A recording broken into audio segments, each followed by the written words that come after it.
In this video, we're going to look at product onboarding and what it means for board games.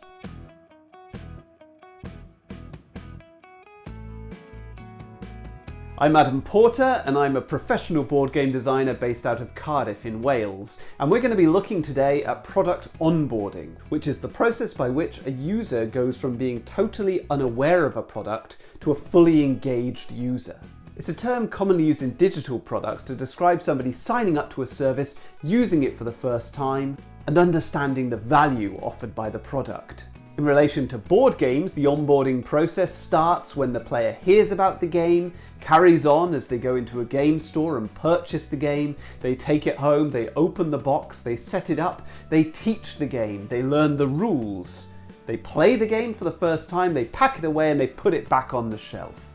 It might also include a range of online interactions, including reviews, how to play videos, discussions on forums, and so on. With many digital products, Twitter, Facebook, LinkedIn, we know that many people sign up for that service and then never actually go on to use it. And these are a lost opportunity for those companies because the companies need the subscribers to continue to use the service in order to drive ad revenue.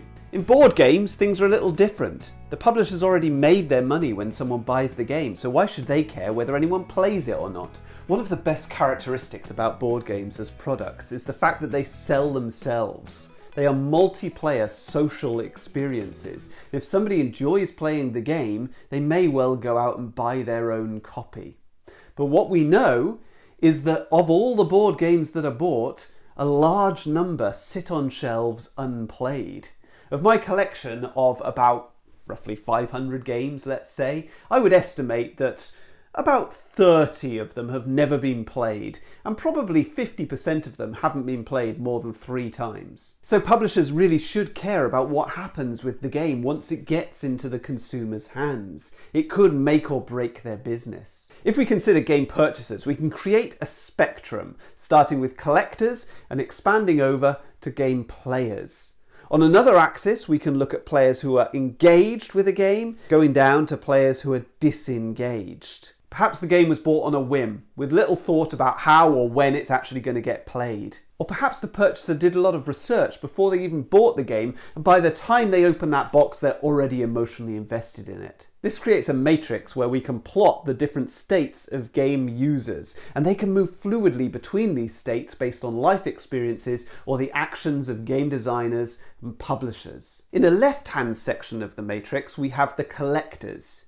It doesn't really matter to the publisher what happens to the game once it gets into the hands of a collector because it's not going to be played, and so there are going to be no further sales. Ultimately, that sale is a dead end. Though if the collector is engaged with the game idea, they might go on to buy sequels and expansions for the game. On the right-hand side of the matrix, we have the purchasers who bought the game with the realistic intention of actually playing it. If the onboarding process presents them with too many hurdles, they might not actually get as far as playing the game. Maybe they meet a particularly tricky rule or something they can't understand in the rulebook, so the game goes onto the shelf for them to revisit later, and that time never comes, and on the shelf it remains. Cynical gamers often refer to their shelf of unplayed games as a shelf of shame, where collectors put a positive spin on it and call it a shelf of opportunity. For a publisher, it could be termed a shelf of missed opportunity. In that lower right-hand corner of the matrix, we have players who have actively disengaged, probably because they haven't enjoyed the experience of playing the game. This is where the social nature of board gaming can present a real challenge to publishers, because the chances are that that gamer is going to spread the message that this is not a good game. A dissatisfied gamer can become a detractor, and they're going to share their opinion online and in person, and it can damage the reputation of the game. The top right-hand corner is the area where the publishers and designers should really focus their attention. Engaging a player can create a fan, somebody who'll go on to buy expansions, sequels, and even other games from that same designer or publisher. If they're really satisfied, they might even become a brand advocate, an evangelist for your products. The good news for publishers and designers is that brand advocates are everywhere in board gaming. They actively want to bring new people into the hobby because newcomers into the hobby means more opportunities for them to get their games played. So satisfied gamers will show your product to their friends and family in person, and they'll share their experiences online through social media. This is hugely beneficial to a publisher or a designer because there's no financial investment required on your part, and also the trust levels of the audience is high. Most people are more likely to accept the recommendation of a friend or family member over a paid-for advertisement funded by the organisation who's making the game. So let's get back to our definition of onboarding. The process is not about just making that first sale or even making sure that people play that first game. It's about creating a user who continues to engage with your product in the long term. It's about creating a relationship that will endure. I want to show you the onboarding process in the mobile game Cut the Rope. It's immediate. I'm playing the game immediately. Literally, the first instructions in the game are feed with candy and swipe your finger to cut the rope.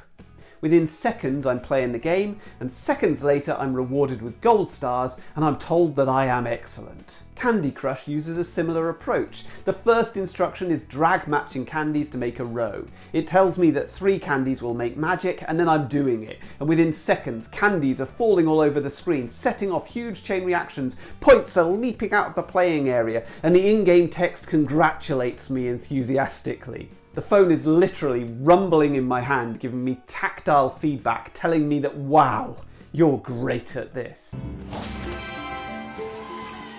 You can see where board games are at a huge disadvantage. I only know of a handful of games that have this degree of immediacy. In Speed Cups, players draw a card from the deck, they place it on the table, and then everyone races to position their coloured cups in exactly the same order as they're shown on the card. The fastest player to do it hits a bell, and that player wins the card, which is worth 1 point. You play until all the cards have been taken, and the player with the most cards is the winner. In Dobble, there's 1 card sat in the middle of the table, everyone turns over their own personal card, and then they race to spot the single image which is represented on their card and also on the card in the middle of the table. And there's always 1 match and 1 match alone. The winner takes the card from the middle of the table, and then you continue playing until all the cards have been taken. In Yogi, on your turn, you draw a card and you do what it says. And this is always a case of positioning it somewhere on your body. And you're going to have to keep it there for the rest of the game. If it ever falls off, you're eliminated.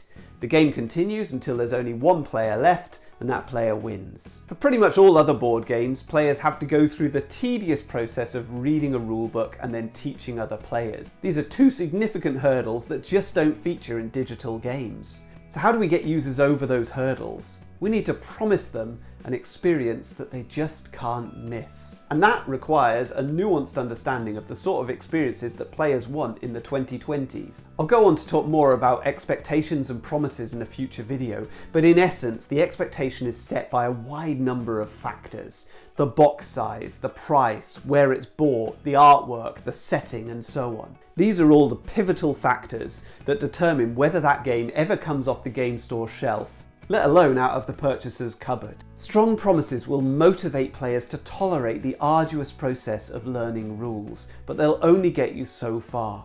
A purchaser has limited time and limited patience, and we as an industry need to improve our rulebooks. In 2021, I still buy games where the rulebook is incomprehensible, is missing information, is poorly laid out, is poorly explained, is poorly translated, and I can't make head nor tail of it. Too often it feels like the rulebook is an afterthought. I've linked above to my earlier video about writing rules. Of course, how to play videos can be really helpful. I personally watch Rodney Smith's Watch It Played channel frequently to learn how to play a game, and it's wonderful, but it's no replacement for a really good rulebook.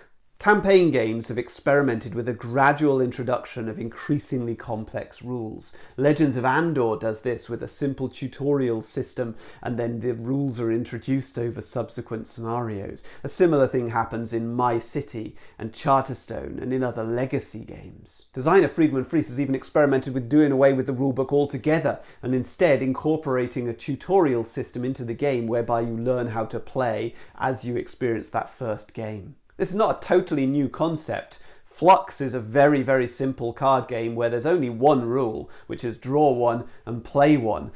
increasingly complex rules are introduced as the game goes on in a chaotic and silly fashion. Many publishers introduce their games for the first time at big trade fairs and conventions where masses of players can turn up and they can be taught the game by the publisher directly. And the hope is that those players will go on to teach others the game, and even better, they might become evangelists or brand advocates. But the problem is, at some point, someone is going to have to pick up that box off a game store shelf and learn the game by themselves. You're not always going to be there to help them. You don't fit in the box. But the burden shouldn't just fall on the rules writer and the publishing team. It's not just that rulebooks need to be clearer, our rule sets need to get simpler and more intuitive. Reiner Knizia was creating deep immersive gameplay from simple intuitive rule sets 25 years ago. And once the user has overcome those first hurdles, learnt the game, taught it to their friends, played their first game, we need to work out how to keep them on board, to keep them engaged with our product in the long term. A big part of this is about product growth. A really good product gets better the more you use it. It becomes a deeper, more rewarding experience with repeated plays. But it's also about brand growth. If we can produce expansions and standalone games set in the same universe and sequels, then that can really keep a user engaged. I'm going to talk more about some of these concepts in future videos over the coming weeks. Of course, we can also keep our players engaged as a designer or publisher by interacting with the purchaser. This is often done through social media, maintaining a constant flow of news and updates about the game and facilitating discussion. But it can also be done in person through in-store promotions and giveaways and demonstrations. This is where crowdfunding on sites like Kickstarter really comes into its own. The backers on those sites actively demand promotional content. They want to be updated daily about your product. And they want to feel like they've shaped the product. Whether that's true or not, that's the message that they want to receive.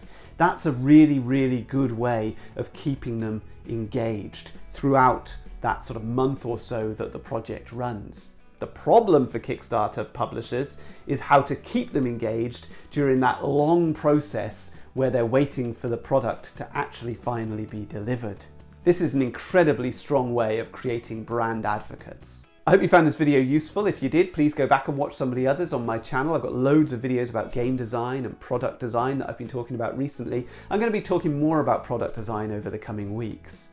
But please also comment below this video. I'd really like to hear about your onboarding experiences. Have you had a really good experience where you felt totally engaged with the game before you bought it, when you played that first game, when you taught the game, and then you stayed engaged with that game for a long period of time? What was it that made you feel connected with that game, connected enough to become perhaps a brand advocate? Please subscribe to my channel so that I can keep you up to date with content like this. And then I'll see you next time on a future video.